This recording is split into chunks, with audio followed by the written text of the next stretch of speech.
Düşersen bağımsızlığını ilan eder dostların.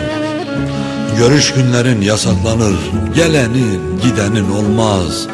Bayram eder düşmanların, düşme. Düşünce bütün düşüncelerin değişir hayata dair. Dostluk, arkadaşlık, aşk yeniden şekillenir beyninde, düşme. Hayatın ve dostların vefasızlığını görünce yaralanır duyguların en derinden, düşme. Düştün mü ilk önce güvendiklerin vurur sırtından. Kimse bakmaz yüzüne, işe yaramaz adam olursun. Bir bir uzaklaşır dostların senden. Tutacak dal bulamaz, yorulursun, düşme. Düştün mü isyan edersin yaşadığın hayata. Gözyaşlarını dökersin her gece yastığa. Yılanın ne kadar masum, kurdun suçsuz, çakalın çakal olmadığını anlarsın iki yüzlü insanları görünce, düşme. Düşenin dünyada dostu yokmuş, aman aman yokmuş, ölem ölem yokmuş, aman aman yokmuş, aman.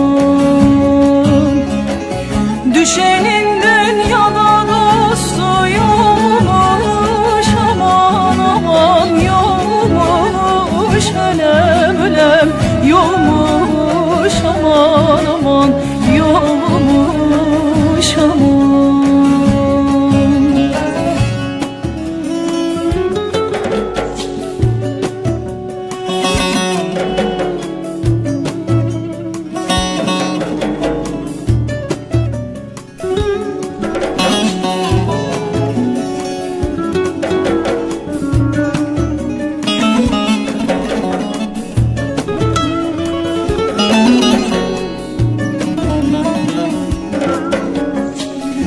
Düşme. Düşünce sahili olmayan bir deniz olur koca dünya. Sığınacak bir liman bulamaz, kaybolursun. İki yüzlü düzenbazlar hüküm sürerken sen kederinden kahrolursun. Düşme. Düştün mü başucunda bir tek anan olur, gerisi yalan olur. İmdat demeyen gel olur gururun, düşme. Kalıbı beş para etmez adamın söylediği sözden, yaralanır onurun, düşme. Düşersen maziye dalar gider gözlerin, yazılmamış hikayeni okursun. Düğümlenir boğazında kelimeler, kederinden kahrolursun, düşme.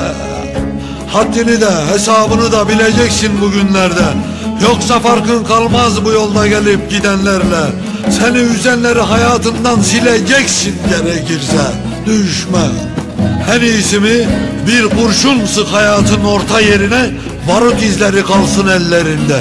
Ama sakın düşme. Düşenin dünyada dostu yokmuş, aman aman yokmuş, ölem ölem yokmuş, aman aman yokmuş, aman.